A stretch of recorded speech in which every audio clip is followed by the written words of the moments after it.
यसू का दोबारा जी उठना। मत्ती 28, मरकुस 16, लूका 24, यूहन्ना 20।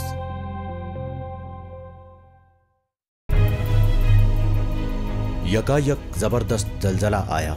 खुदा का एक फरिश्ता जन्नत से उतरा और कब्र के पास आया और कब्र का पत्थर अलग करके उस पर बैठ गया। उसका चेहरा बिजली की मानिंद रोशन था और लिबास बर्फ की मानिंद शफाफ था। फरिश्ते को देखकर पहरेदार थर थर कांपने लगे और मुर्दे की मानिंद हो गए।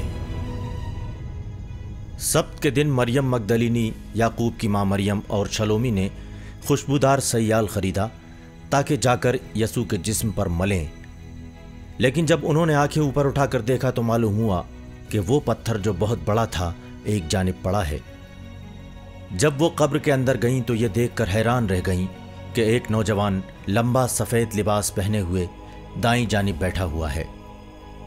उसने उनसे कहा, डरिए नहीं, आप लोग यसू नासरी को ढूंढ रही हैं ना, जो सलीब पर चढ़ाए गए थे। वो जी उठे हैं, वो यहां नहीं हैं। देखिए, यही जगह है जहां उनको रखा था। जाकर उनके शागिर्दों बल्कि पतरस से कहिए कि यसू आप लोगों से पहले ही गलील पहुंच जाएंगे। वहां आप लोग उनके दीदार करेंगे जैसा कि उन्होंने आप लोगों से कहा था।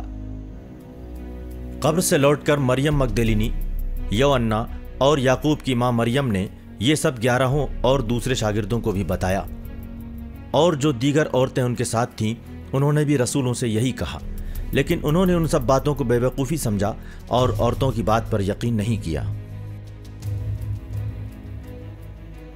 पतरस और वह दूसरा शागिर्द कब्र की जानिब चल पड़े। वो दोनों साथ साथ दौड़े। दूसरा शागिर्द पतरस से आगे निकलकर पहले कब्र पर पहुंचा। उसने झुककर यह देखा कि कफन की पट्टियां पड़ी हुई हैं, लेकिन वो अंदर नहीं गया। शिमोन पतरस उसके पीछे पीछे आए और सीधे कब्र के अंदर गए। उन्होंने देखा कि पट्टियां पड़ी हुई हैं और यसू के सिर पर जो रूमाल बंधा था वो पट्टियों के साथ नहीं बल्कि दूसरी जगह तय किया हुआ अलग रखा है। तब वो दूसरा शागिर्द भी जो कब्र के पास पहले आया था अंदर गया और उसने देखा और यकीन किया, क्योंकि वो अब तक मजहबी किताब की तहरीर नहीं समझ पाए थे जिसके मुताबिक यसू का जी उठना जरूरी था। इसके बाद शागिर्द अपने घर लौट गए।